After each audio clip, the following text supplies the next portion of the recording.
theswirlworld.com. Podcast episode 127. The Swirl World. Interracial.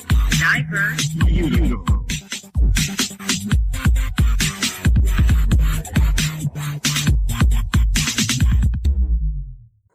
If he just bought a double wide freezer, you better turn yourself around and go home.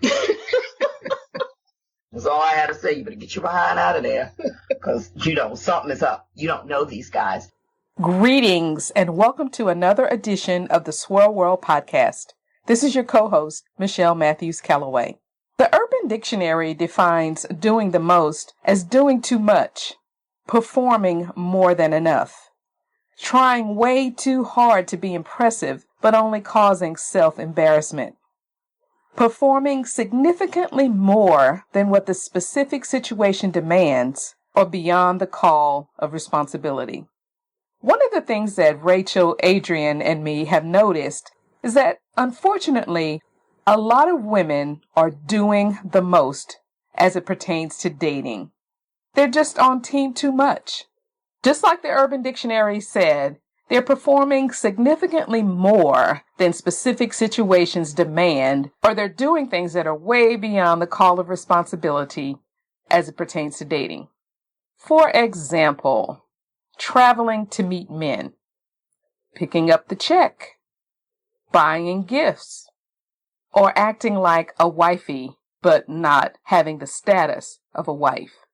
In this unscripted podcast, the three of us kick these ideas around and share our thoughts on women who are doing the most. Now, some of you may consider us old-fashioned, and that's okay. We practice what we preach, and we have the receipts to prove it. And as we go through these four things, ask yourself, am I doing the most? Am I on team too much? Either way, I think you'll find what we have to say very interesting and provocative. Keep listening. Hi, I'm Adrienne London Leach. And this is Michelle Matthews Calloway. And I'm Rachel Robinson. What are we talking about today in our Unscripted, ladies? In this particular unscripted episode, we are talking about women doing the most. What does that mean, though? What are you saying when women are doing the most? We're saying doing the most as in treating the man as if he's the prize. Yeah, going way too far, just being on team too much, just doing the most in a relationship or trying to establish a relationship. Well, ladies, we had four major concerns that we have, things that should never change. We often talk about having standards, and the standards that you have won't change because they're rock bottom. They're the core of who you are. But we also say that you can also maneuver within those standards for compromises for things that are negotiable. But we have talked about this before, and these particular things that I'm going to just mention real briefly, and we'll go over them, are considered non-negotiables because we're finding that more and more ladies are falling into what is called the okie dokie with these. It's just fine to do them. It's what everybody else is doing. It's what's expected of them. So there are four things in particular that we've talked about. And the first one was, and they're not in order of importance. And I'm going to just run them through real quickly. And then we're going to come back and talk about them a little bit more in depth. It's traveling to meet men, picking up the check, buying him gifts, and wifey benefits. Now, I always had hand trouble when it came to picking up the check. Mine always went limp. But that's just, one of the ways, I'll give you an example. This is not a guy. This is a girlfriend of mine. You know her. She often would forget her card. So she couldn't pick up no check. So, I assume that's a crude way to handle it, but that's just my mindset. Okay, so let's just get started with the whole traveling to meet men. As you know, I've said it before, and I'll probably say it until the day I die. We teach people how to treat us. And these four things that you mentioned, when women do these things, we are telling men right off the bat that they don't have to make an effort. So traveling to meet someone you just met online that you know nothing about is, I mean, I can't wrap my mind around it, because that word mindset, it's just not in my mindset. When I hear stories of women, you know, saying that these are their plans, this is what they're going to do, the one thing that comes to my mind is, how thirsty can you be? Because if anyone who has followed the 50 days of dating, I mean, there were invitations. The poor guy even offered me a bus ticket, but I was not traveling to That was funny. anyone. I mean, it's not safe. It just goes against everything I believe in when it comes to dating and a suitor pursuing a woman. If he wants to meet you, I think he should be making the reservations to travel to see you, the hotel accommodations, and all of those things. That should be on him. Do you think, perhaps, Michelle, that women that are now, like, they meet someone online and they are so excited to meet them that they forget about all of the other safety issues and precautions that maybe perhaps if they were closer by, perhaps maybe they would think of? Maybe they'd stop and think, well, I don't know who this guy is, you know, or maybe they haven't watched several episodes of 48 Hours or those types of things where it gives them pause. Why do you think, you know, a woman would just jump up and go travel to meet some man that she's never met, and in addition to what Rachel says, it's unsafe? What makes them think it's going to be okay? You know, Adrienne, it's interesting you asked that, because I've been trying to figure out when this became acceptable behavior. When did it become okay for a woman to decide that she's going to initiate travel plans to go meet someone that she's met online, either, you know, through a mutual friend, however they met, her initiating the meeting? I've been trying to figure out, when did that become acceptable behavior? Yeah. And to a certain extent, I think I guess you could say excitement, but to me, that's why it puts him on team too much and doing the most, because it should be the reverse. It should be, he's so excited to meet you that he, as Rachel stated, is going to make the travel plans. He's going to get plane tickets. He's going to do what it takes to come to where you are. So I've been trying to figure out, when did this become a thing? And we see so much of it. I think about a couple of years ago, we received an inbox on our Facebook page from a young lady who was so excited. She met someone on Facebook, and she was telling us about it and saying, she lived somewhere in the Midwest, or no, she lived in Oklahoma. And she was saying, I'm going to be driving to California. It's like, girl, what? You're going to be driving where? To do what? Mm-hmm. So we've been seeing this, I know, at least 2 years ago, but I'm like, when did this become a thing? And it does seem to be a thing. You know what? I remember growing up that I'm chuckling because if you were dating, and dating was differently for me because I'm of a different generation, and the young man pulled up to my home and blew the horn, my father would say, he came to my home and he, blew the horn. My father would say, you ain't going out there. He ain't gonna blow no horn at you. He gonna come in here and get his 3rd degree. And we've gone so far from the guy even knowing, even if he drives up, we've gotten so far away from that. We're now into, well, I'll just go where he is. It doesn't matter. I mean, I can afford to, or, well, no, actually, in a lot of cases, the women can't afford to. They can't. They are scrimping and saving. And these men they're going to, they don't care.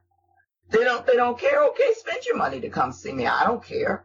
I'm not going to reimburse you. And we also know that when they get there, because no one has any boundaries. Think about it. Mm-hmm. If you're willing to fly from Alaska to Florida to meet a guy, we already know you have no boundaries. So we already know you're going to have sex with him. So you spend all of your money going to see him. He's going to get all of these benefits. He gets to see you. He gets to have sex with you. We already know he broke, so he won't be paying for anything. You'll probably be paying for that, or at least you have a cookout or something and invite friends over. And then you might have to argue back and forth about that. And then you fly back, and seriously, what have you got? You know, he might say, I love you on a Facebook page or something, but that doesn't mean anything. It doesn't mean anything. Love is an action. You show love by an action. And besides, if you just met him, he doesn't love you anyway. Right. He doesn't. Right. He doesn't know you, and you don't know him. You Right. don't. You don't. And I'm telling you, these girls, I tell you what, you young ladies go in here and you take these trips to these men that you barely know because you think it's okay. You think nothing's going to happen to you. If he's just bought a double wide freezer, you better turn yourself around and go home. That's all I had to say. You better get your behind out of there because, you know, something is up. You don't know these guys. Well, Michelle, give us your opinion on one of the other four core ones. Now, Rachel has said, no, you don't go and meet men. You don't travel to meet men, period. What's one of yours? Well, I just was thinking about what you said about your hand getting limp at picking up the check. I just look at that one. That's another huge no-no.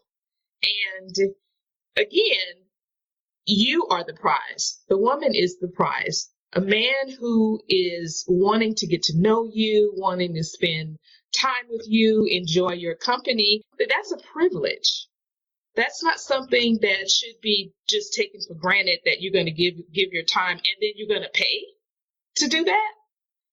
And again, talking about women doing the most and team too much, that financial burden of paying for dates and paying to go places and paying to have activities is another huge no-no.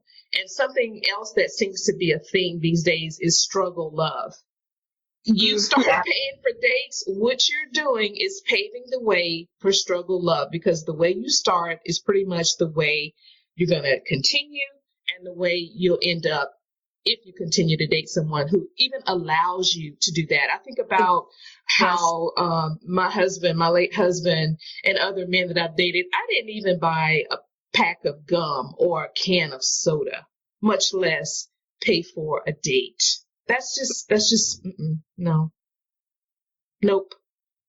What do you think, Rachel?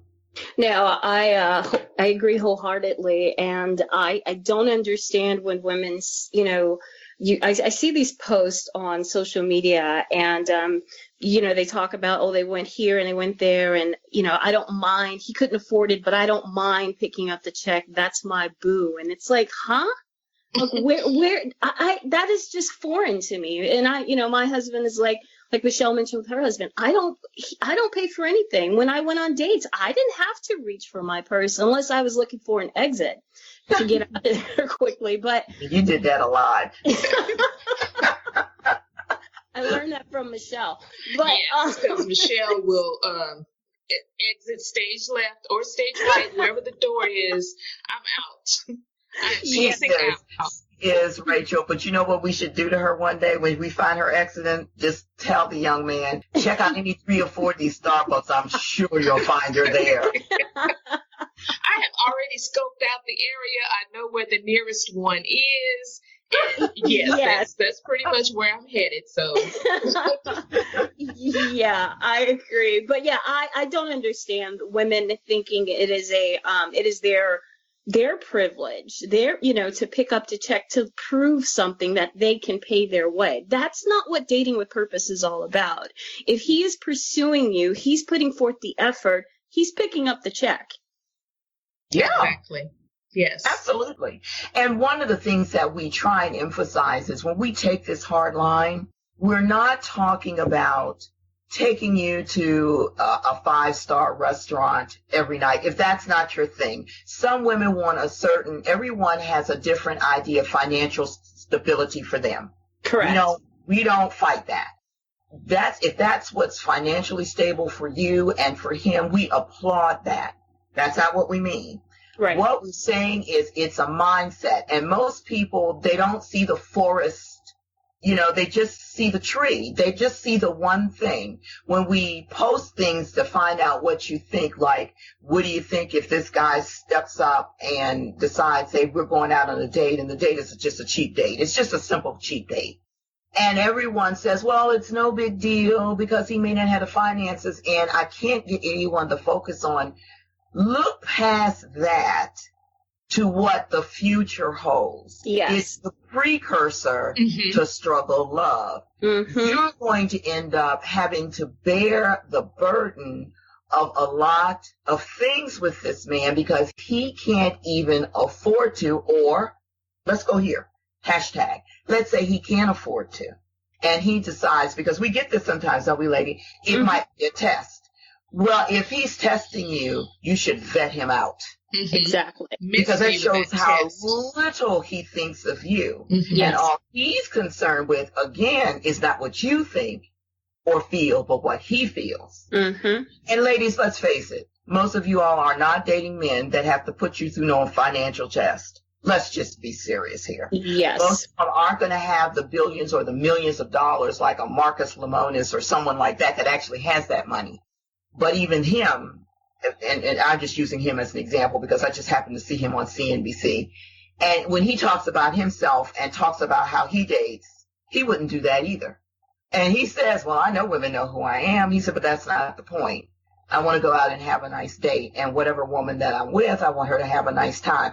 Here is the mindset that men are supposed to have. And so you're getting ready to start up for struggle love. You're too busy being compassionate about what his needs are. And over again, you're shoving your needs back, all the way back to, I want him to think I'm a good person. But what is he thinking? Shouldn't he be wanting you to think that he's a good person? Right. You know why? He doesn't care. He just doesn't care. He's like, all right, well, if you're willing to pay for it. And ladies, don't buy the propaganda. Because when you start setting your standards and say, I'm not going to pay for this dinner, you should do it before you go. We all are telling you to date with purpose. There are some things that should already be known before you set foot out that house for the date. We already emphasize that. But listen, ladies, if he thinks he's the prize, you're going to have a problem. And don't fall for the propaganda where they call you shallow or they say your standards are too high. And by the way, my thing is for men, and I know if there's men listening, you're not going to like it, but I'm not changing my mind.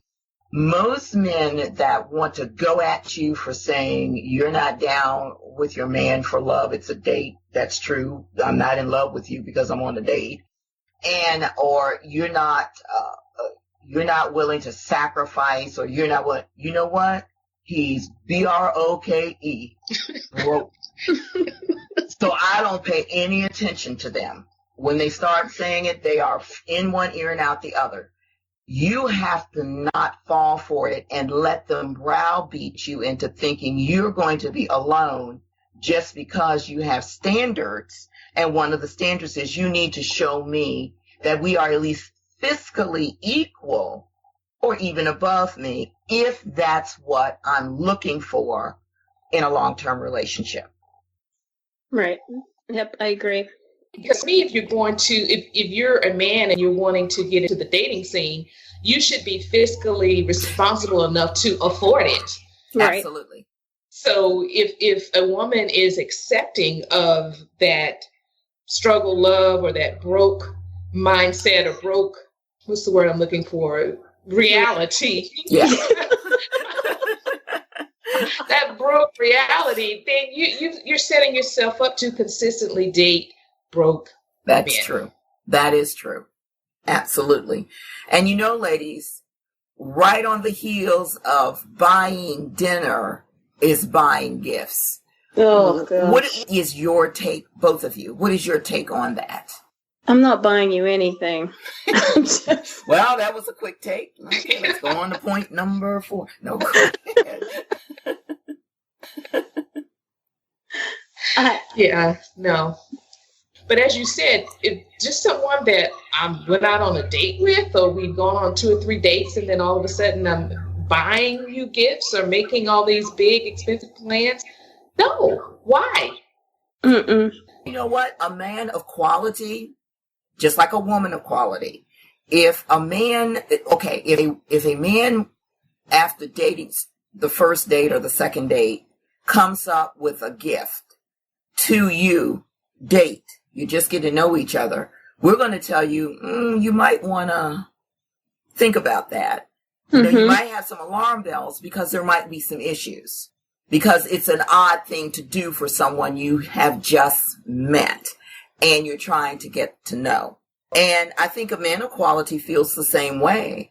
If you are dating him and he is a gentleman and he is all of these things that we say is a great thing to look out for a potential date and a potential relationship, and you all go on a second date and you show up with a gift, a man of quality is going to say, what's going on here? Yeah. That kind of makes sense to me, because he might be saying, I want to give you something as we are dating and it's beginning to go into a relationship to show you how sincere I am. And of course it would need to be appropriate. We know that. Right. Yeah. But when you're on your first or second date and you're exploring and you're vetting, it's not appropriate and it's scary. You know what? It's just as scary as if he showed up or you showed up with your two kids, his two crazy kids and your baby kids. It's no different. Both of y'all are going to start heading for the hills. So look at it that way. Should I take this gift? Should you take your kids? And that should explain it. Yeah, I agree, Adrienne. That's a good way. It's a good measure, yeah. I mean, think about it. You wouldn't introduce your children if that was something that you guys had decided you would. You wouldn't dare introduce your children into your relationship until you absolutely know rings on the finger, you know that he's not going anywhere and so forth. I mean, a wise person wouldn't, I would assume. I would assume that. Right. So, and the fourth thing that we have found in the core of when doing too much that women seem to do consistently and constantly. What do you all have to say about that? Well, obviously, I don't agree with that. But what I've noticed is the whole wifey title itself, you know, the benefits without the legal relationship or the promise of a legal relationship. It's like a badge of honor for women. And that's just something I don't understand, you know, why you would invest so much time and energy into an individual with no promise of anything. And these relationships have gone on for years, you know, 5 and 10 years, and there's no promise of marriage. And I've seen some instances where the woman wants that, or wanted that in the beginning, but the man in the relationship has convinced her that marriage is nothing more than a piece of paper. Right. And now she's convinced herself that it's, you know, that's all it is, and that she no longer has to have that. I genuinely believe that most want to be married. They may act like they don't or say, oh, it's just a piece of paper. Well, but you get a driver's license, you get a hunting license, you get a fishing license. And if you don't have it, you get a ticket.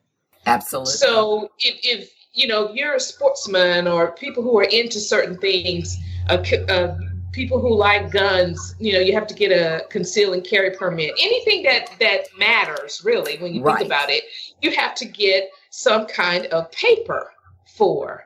So to say that, oh, it's just a piece of paper, I don't believe it. It's like you're selling yourself that.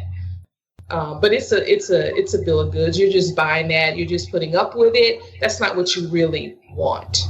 It's true, because the things that you listed where you have to have those legal documents or you will get a ticket, even the things that really are important in your life, a place to stay, a home. You know, if you get a mortgage, you're going to sign mortgage papers, or an apartment, you're going to sign a leasing agreement. If you buy a car, you're going to have to pay with legal tender, which is, you know, money. And all of those things also are a part of your life, and nobody squawks about doing that. Right. But when it comes to one of the most important people and decisions and lifestyle changes, all of a sudden it doesn't matter. You don't have anything. You don't have anything to show for it except you have worn yourself out being a wifey. And I guarantee you, ladies, there is some woman out there that man will make his wife. Mm-hmm. Yes. He will do it because you know what? She would have been dating with purpose, and she would have had standards. She would have seen him, and he would have, probably said he was crazy about her. And she would have said, you are in a relationship that I'm not going to tolerate. I won't be seeing anything or anything about you. Goodbye. And that man actually will turn and look at this. This is the type of woman that I really want to be the mother of my kids, that I really want to share things with. Mm-hmm. And he will up and get this woman because she had standards. And you're going to be sitting there talking about, well, we were so in love. Okay, well, you should have got some paper to back it up. That's the only thing I could say. Paper sure helps. In this case, the paper helps. Yes. And Yep. that, let's just forget, as Michelle said, she hates the term wifey. But you don't want to go ahead and give someone benefits that they don't deserve. I mean, nobody does that. How many of you all work for an agency? Okay. Or how many of you all have, here's a better scenario. You go into an agency and tell them, I want you to give me health care benefits, even though I don't work for you. What do you think the guards are going to do as they're showing you out? Nobody does that. So you Right. shouldn't be doing it either. That's our Unscripted for today. We'll talk to you again soon. Thanks for listening. Make sure to like The Swirl World on Facebook and subscribe to the blog at theswirlworld.com. Head on over to iTunes and subscribe to the podcast or listen directly from our Facebook page. We can also be heard on SoundCloud and Stitcher Radio. The Swirl World. Interracial. Diverse. Beautiful.